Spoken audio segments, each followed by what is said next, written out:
Test 4. You will hear a number of different recordings and you will have to answer questions on what you hear. There will be time for you to read the instructions and questions, and you will have a chance to check your work. All the recordings will be played once only. The test is in 4 sections. At the end of the test, you will be given 10 minutes to transfer your answers to an answer sheet. Now turn to Section 1. Section 1. You will hear a woman inquiring about a job vacancy.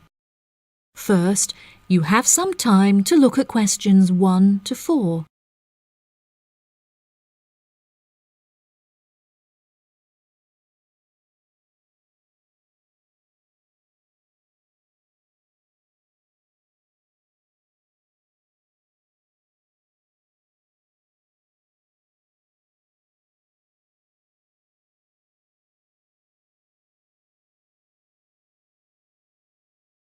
You will see that there is an example that has been done for you. On this occasion only, the conversation relating to this will be played first. Hi there. Welcome to the Job Centre. How can I help? Good morning. I'm here to inquire as to whether you have any jobs available at the moment. Yes, we have several available. What kind of job is it that you're looking for? Well, I'll take any part-time jobs I can get. I'm really strapped for cash at the moment. The type of work the woman is looking for is a part-time job, so part-time has been written in the space. Now we shall begin. You should answer the questions as you listen, because you will not hear the recording a second time. Listen carefully and answer questions 1 to 4. Hi there. Welcome to the Job Centre. How can I help? Good morning. I'm here to inquire as to whether you have any jobs available at the moment. Yes, we have several available. What kind of job is it that you're looking for? Well, I'll take any part-time jobs I can get. I'm really strapped for cash at the moment. OK. Bear with me while I have a browse on our system. Here we are. We have 3 vacancies at the moment, all involving quite different roles. That sounds promising. What are they? The first one is for a post as a receptionist. It says here that experience in reception or general administration is preferred, but not essential. Have you worked on a reception desk previously? No, I haven't. I had a baby quite young, and so I have very little work experience. Could you tell me a few more details? Yes, of course. The job will be to mainly provide quality customer service, both over the phone and in person. When customers are waiting, you will be expected to provide them with refreshments and ensure they have a first-rate experience. I think I could manage that, and I'm a very friendly person. That's great. Do you have any information about the hours involved? It says here that you will be expected to work several early mornings, 4 days a week. Any other requirements? Yeah, you'll have to go through a couple of weeks of unpaid training before qualifying for the post. I don't know if I would be able to fully commit to that. Did you say it's 4 days per week? Yeah, it says here 4 days a week, with another day off per week when requested in advance. It also explicitly states that at least one of your working days must fall on a weekend. I'll have to think about that and talk to my babysitter. Before you hear the rest of the conversation, you have some time to look at questions 5 to 10.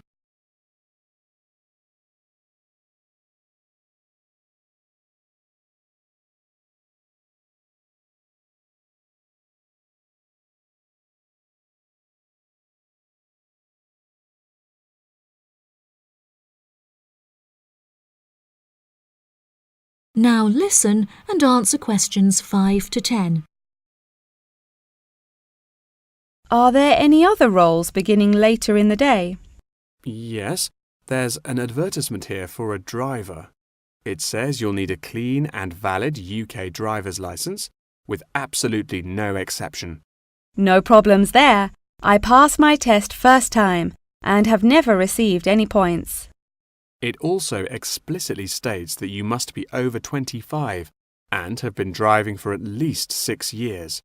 That sounds quite exciting. Is there any more information? Yep, it says here that working hours are flexible and the employers are happy to work within your personal schedule since they employ multiple drivers. That's great. The employers ask for a commitment to either mornings 5 days per week, evenings 5 days per week, or 3 full working days per week. I'm sure I can handle all that without a problem. As well as driving the employers to and from work, they will ask you to perform various duties on their behalf, such as collecting the grocery shopping and picking their children up from school. Do they need me to work a day on the weekend as well? No, it says here that they only require you to work on weekdays, not weekends. That sounds interesting. OK, there's only one more left, another customer service related post. It looks like it requires you to work short hours, quite late at night, so it might not be suitable for you. Do you want to hear about it anyway? Yeah, can't do any harm. OK, so it's a post for a cashier in a cinema in the centre of town. I'm sure you've been to the cinema a few times, so you can guess what kind of role it would be. They're quite short and late shifts, between 5:30 and 10:30 most nights, with slightly longer shifts on Friday and Saturday nights. Can you tell me what the job involves? Yes, sure. It says that you'll be required to sell and dispense tickets and provide refreshments. Also, they ask that you be quick on the computers, since you'll also need to take bookings over the phone, but you'll receive basic training for that. Do they need me to work weekdays as well? Well, it says here that if you request at least a fortnight in advance, they will grant you a day off on Mondays, but never on a weekend. I'll think it over and let you know later. Thanks for all your help. That is the end of section 1. You now have half a minute to check your answers.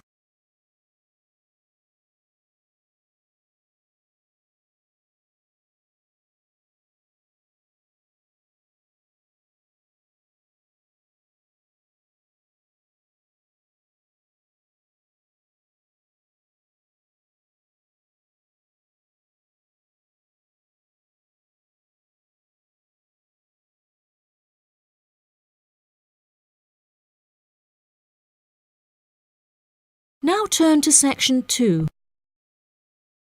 Section 2. You will hear a representative from an organisation called Connection giving a talk about a homestay organisation. First, you have some time to look at questions 11 to 14.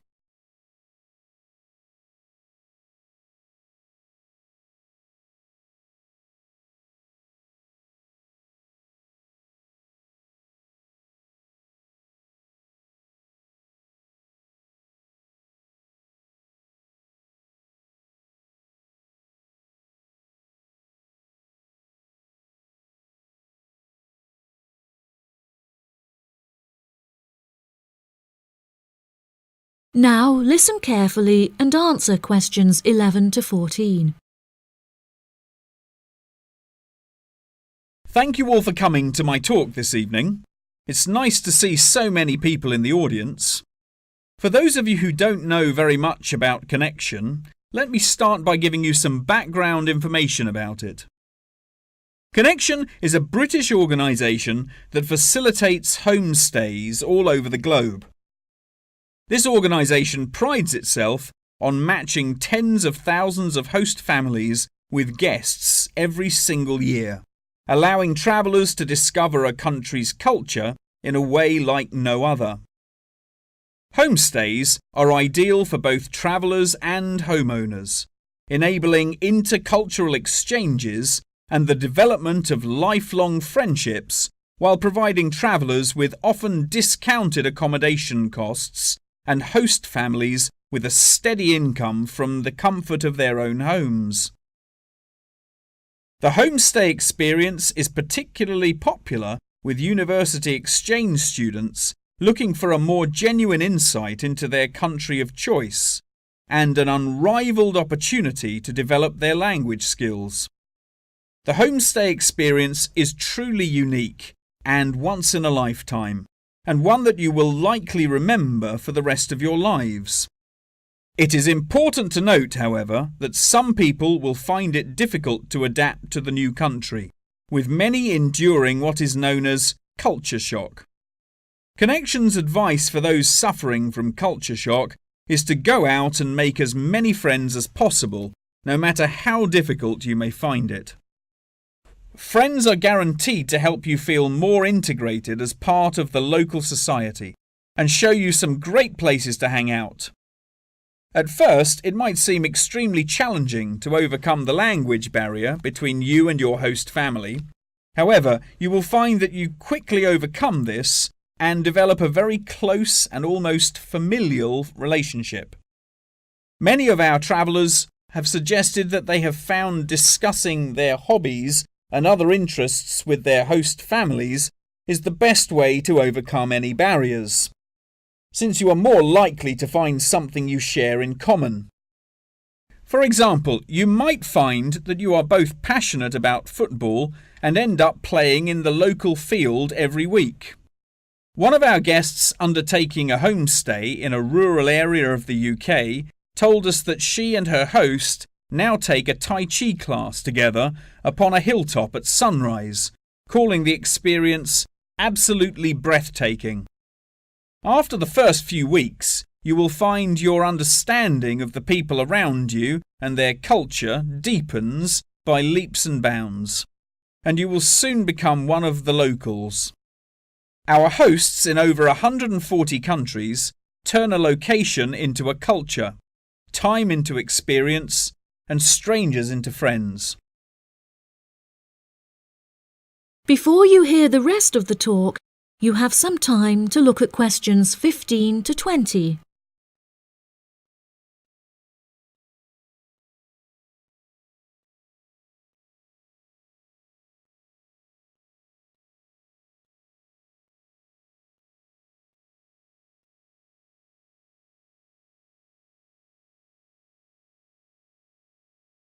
Now listen and answer questions 15 to 20. So how can you find out about applying for a homestay? The best way would be to visit Connection's website, www.connection.com, and contact one of their friendly advisors for more information. Once you have confirmed your interest in the service, we would strongly advise that you remain in close contact with the registration office, which will send you several emails keeping you up to date with potential matches in your country of choice. Once registered, Connection will require you to send various documents and will act as an intermediary between you and the host family prior to final confirmation and payment. During this stage, Connection will ask you to provide 2 photos, one for the host family and the other for our own records. Please ensure that you sign the back of each photo. Due to the nature of the service Connection provides, security is an absolute must, and they will ask you to send in photocopies of your passport, birth certificate, and a bank statement as confirmation of your identity. On receipt of these documents, the official process will begin and your bank account will be debited for the initial deposit of £200. If you haven't received any acknowledgement confirming receipt of these documents from us within 7 working days, please contact the main office. As I mentioned before, due to the nature of the organisation, Connection operates a meticulous screening process, and all applicants will undergo an interview in our head office in London, with exceptions made in extreme circumstances. After your interview, it may take us several weeks to carry out the decision process, so please be patient with us. If you would like a fast-track service, please indicate this on your application, and we will notify you of the additional charges. Finally, once we have come to a result about your application, you will receive a decision in the post. If you do not receive an offer of placement, we will refund your deposit within 7 working days. That is the end of section 2. You now have half a minute to check your answers.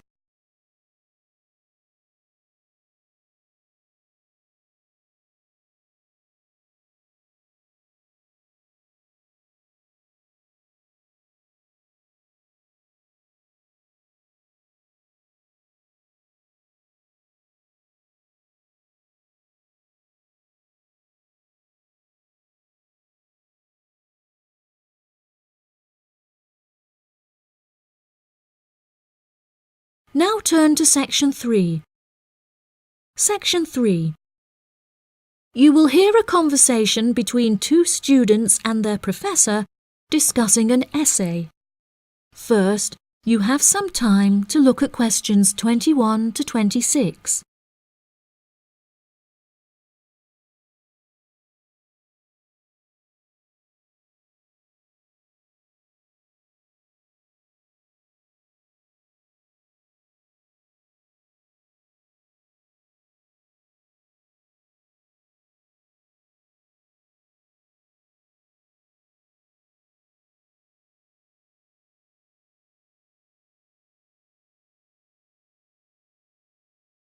Now listen carefully and answer questions 21 to 26. For next week, I'd like you to undertake a piece of research in preparation for writing your final essay. In order to gain top marks, you must include a range of primary, secondary, and tertiary sources. Are there any questions? Yes, Professor, I have a question. We haven't yet covered how to undertake this sort of research in much depth, and I'm a little unsure of what you want us to do. In telling us to include primary sources, do you mean you want us to design and distribute a questionnaire, analysing the results? You could design a questionnaire, but you'll soon find that distributing a questionnaire on such a large scale is somewhat troublesome. We couldn't possibly expect you to do it effectively as an individual university student without the necessary resources.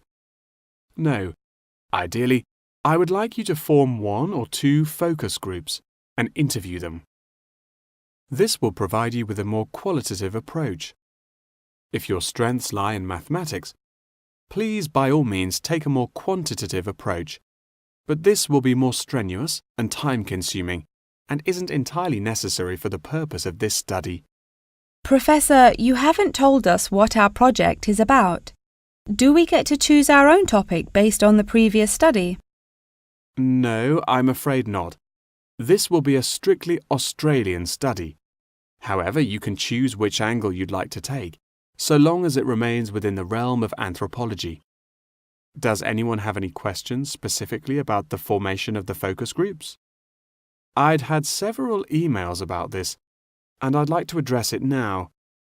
My study is related to growing up in Australia and the question of nature versus nurture. I've gathered more than 200 school children who would be happy to participate in a focus group. Do you think we'll need to include that many participants in a focus group? Blimey, Douglas, well done for finding that many willing children, but you definitely don't need that many for the study you're going to undertake. I'd say you need no more than 5 children per group, and no more than 3 groups, so 15 children altogether.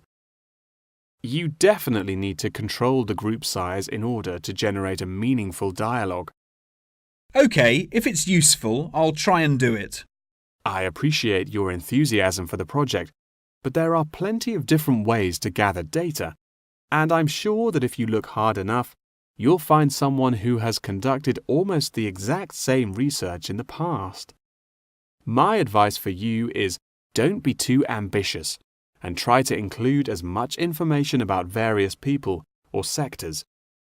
For those who haven't ever collected original data before, what do you suggest we do? I would suggest that you read accounts from other people who have undertaken such research to see what advice they can give. I would also encourage you to read Chapter 8 in the course textbook, which should give you a good introduction to collecting data. Moreover, you should try to practice using the data table provided in your course handbook. By now, you should have read at least 6 or 7 books giving quite detailed instruction on how to go about collecting data. Professor, I don't know about everyone else, but I'm having trouble reading the books. I had a really big assignment for another course, and I've been spending all my time on that. Jane, have you read all the books the professor mentioned? Well, my trouble is getting hold of the books. I've been to the library several times, but all the books are out. Sounds like you should have started borrowing books a bit earlier. Yes, I should have. But I got several ones from my friend a couple of days ago. I just skimmed through them and don't remember a lot of the information. Before you hear the rest of the conversation, you have some time to look at questions 27 to 30.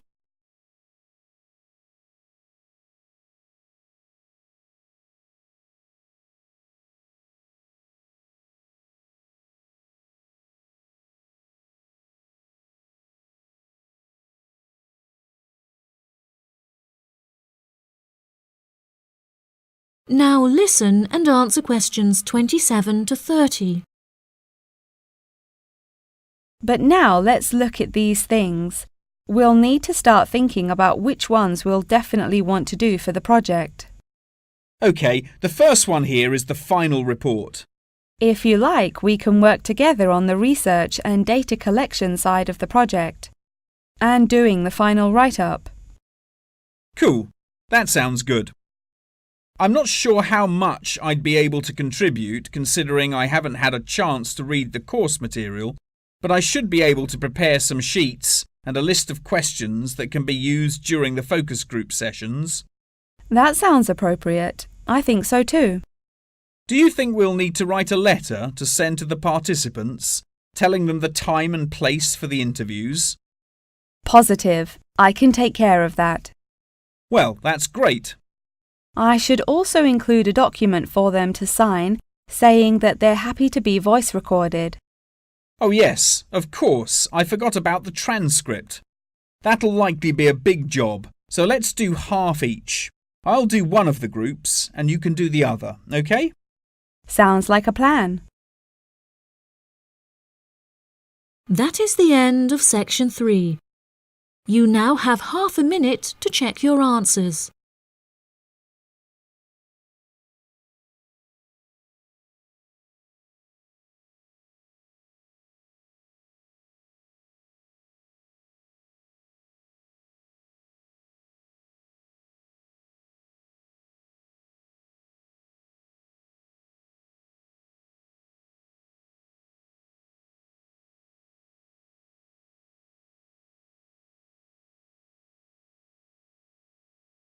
Now turn to section 4.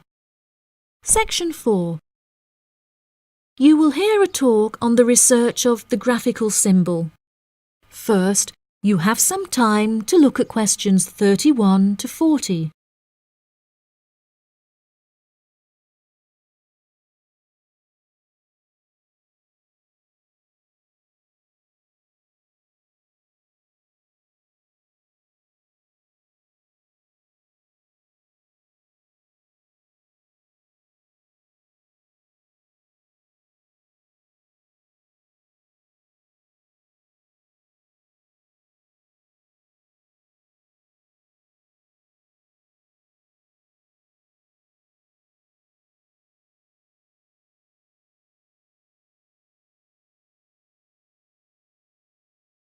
Now listen carefully and answer questions 31 to 40.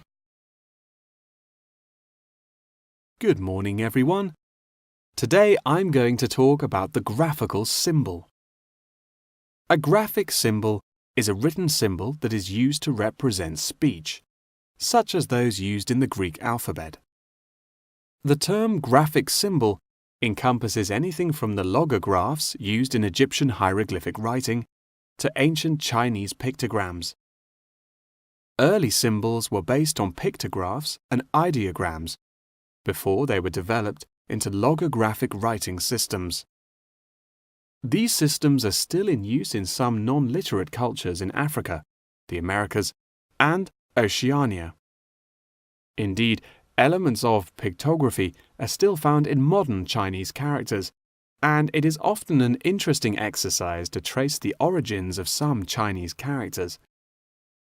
Pictographs remain in common commercial use today as signs, instructions, or statistical diagrams.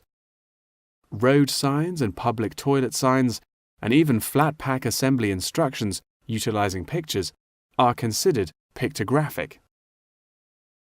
Ancient graphic writing systems provide researchers with a wealth of knowledge about past civilizations. In 1799, one of the most important historical discoveries was made by accident when members of Napoleon's expedition to Egypt found a stone in Rosetta that exhibited 3 different scripts. The stone, now known as the Rosetta Stone, was studied in significant depth by scholars and was first deciphered by Frenchman Jean-François Champollion in 1822. He was able to correctly determine the phonetic values of the symbols, and later research has confirmed his findings. In many of these symbols, lines are used to portray a multitude of meanings, and knowledge and understanding of these lines holds the key to comprehension of graphic writing systems.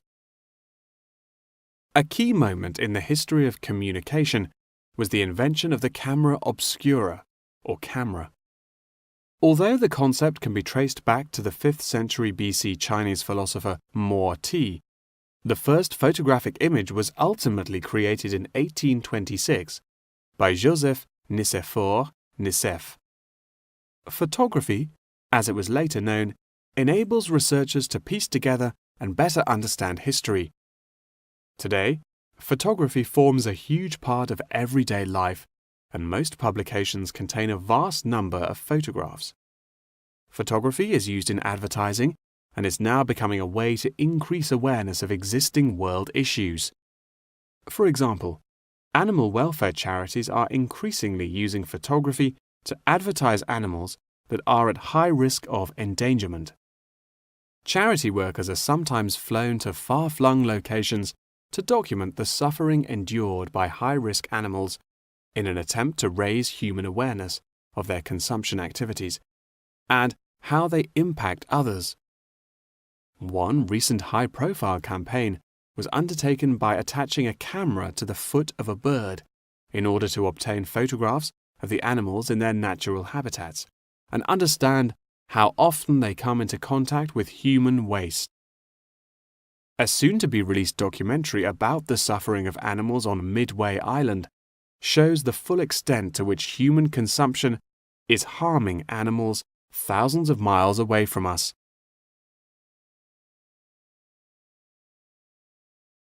As photography continues to progress, with the use of drones now becoming somewhat commonplace, we should expect more and more objects to be included in the future, expanding the horizon of photography ever further.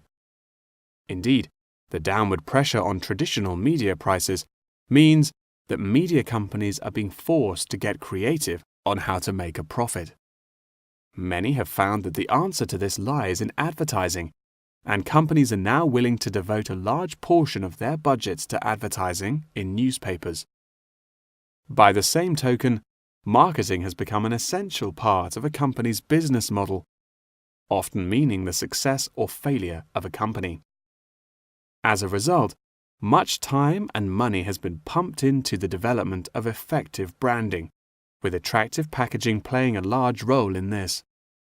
However, many governments are now seen to be cracking down on marketing and packaging in an attempt to protect consumers from being misled. In particular, tobacco companies are now subject to ever-increasing regulation. For example, In the United Kingdom, legislation is soon to pass preventing any form of branding or differentiation on cigarette packaging in efforts to curb the harmful effects of smoking. Finally, one must not forget the fundamental role that graphic writing systems have had to play in mathematics. Graphs, icons, and diagrams often form the very basis of these branches of academia. Indeed, one needs to look no further than chemistry's periodic table to see a perfect example of graphic writing systems in use today. That is the end of section 4. You now have half a minute to check your answers.